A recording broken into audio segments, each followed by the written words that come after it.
Keith Hackney going to look to his inside down the back straightaway, battle for the lead into turn number 3. Well, Jackson trying to be the stealth driver. Hey, now you see him, now you don't. Hackney, though, got a pretty good run off of turn number 4, and Jackson is right there with him at the line. Give the advantage to Hackney. Hackney on the bottom, taking the line a lot of drivers use throughout the preliminaries. I just feel the high side right now is still the way to go. And as we mentioned, Keith Hackney got a win earlier on this season on March 31st. So it's been nearly 2 months since Hackney visited Victory Lane with the Chevy Performance Street Stock Series. He'd like to change that and go out on top at the season finale. And now he gets back to the top of the racetrack and follows the 25 of Tyler Jackson.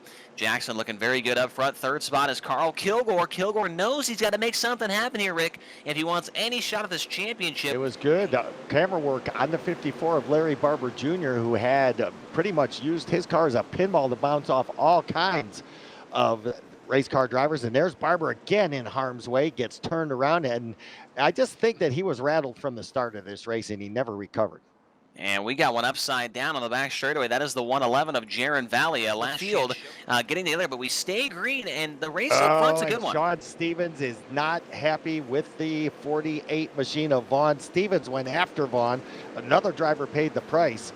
Now Stevens will hit Watt. Stevens in the wall. There goes Reed. 2 cars upside down. We got red, I would imagine, coming up. So for Keith Hackney, that might be the best start we've seen on the outside all night long. Absolutely. We stayed within a half a car length, and we'll take it to the high side over in turn number 1 and 2, and actually he takes that to the lead. Now here comes Kilgore to the inside of Jackson. Kilgore wants to at least win the race, if nothing else. He's up to second.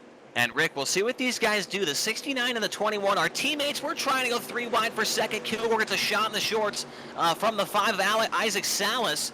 And Kilgore gets forced to the middle of the racetrack. Might lose third as here comes Kyle Vaughn, wall riding around the outside. Crazy stuff at the front of the field right now. Quick shot to Jackson, and Jackson that time lost a little bit of ground to Hackney.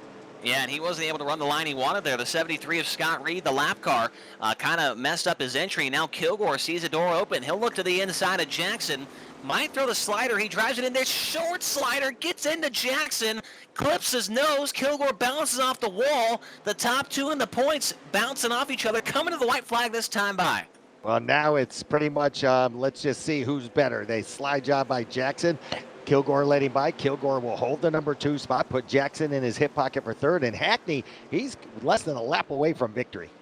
Yeah, Keith Hackney, as we mentioned there, 2 months nearly to the date of his last Chevy Performance Street Stock win back at Lima Land.